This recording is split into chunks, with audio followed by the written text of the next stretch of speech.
আমার সামনে বসা মা ও বোনেরা ও ভাইরা, আপনারা কেমন আছেন? আমি ভালো নাই। এই যে রাস্তাটা দিয়ে আসলাম, কষ্ট করে দাঁড়ায় আছি, কোমরে ব্যথা করতেছে।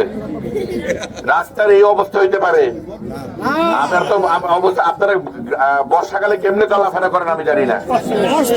তবে আমারে যদি 12 ফেব্রুয়ারি আপনারা ধানের শীষ প্রচারে ভোট দিয়ে নির্বাচিত করেন, তাহলে এরপরে যে আসবো কোমরে ব্যথা করবো না ইনশাল্লাহ। আমি কথা দিলাম, আমারও কোমরে ব্যথা করবে না, আপনাদেরও কোমরে ব্যথা করবে না। সারা বছর চলাচল করতে পারবেন, পাকা রাস্তা হবে ইনশাল্লাহ। আগামী 12 ফেব্রুয়ারি নির্বাচন, আমরা যে দলের হই না কেন, যেই ধর্ম বর্ণ হই না কেন, আমরা 12 ফেব্রুয়ারি আমরা সকল ষড়যন্ত্র ভেঙে আমরা সবাই ঐক্যবদ্ধ ভাবে কাপাসের উন্নয়ন করব।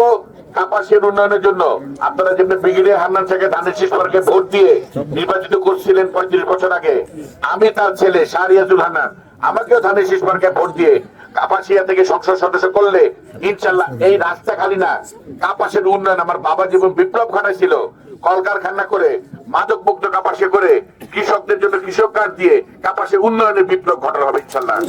প্রিয় মা বোনেরা, আমাদের নেতা জনাব তারেক রহমান ঘোষণা করছেন প্রাইমারি স্কুলের সকল ছাত্রছাত্রীর ইউনিফর্ম ফ্রি, 10,000 টাকা পর্যন্ত কৃষকদের ঋণ ফ্রি।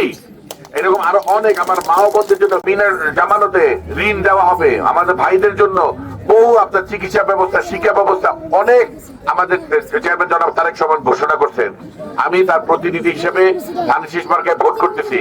আপনাদের সমর্থন চাই ইনশাল্লাহ। সবাই ভেদাভেদ ভুলে আজকে সুলতানপুরের যে অবস্থা দেখলাম, আবারও বলতেছি, আমি কথা দিলাম এই রাস্তার এই অবস্থা থাকতে পারে না। ইনশাল্লাহ আগামী তার দেখা যখন হবে, যেন কিন্তু ফরফরায় একটা পাকা রাস্তা দিয়ে আপনার কাছে চাইতে পারি, এই আশাবাদ ব্যক্ত করে ধানের শীষ মার্কায় ভোট দিয়ে আমার বক্তব্য শেষ করি। ধন্যবাদ। আসসালামু আলাইকুম।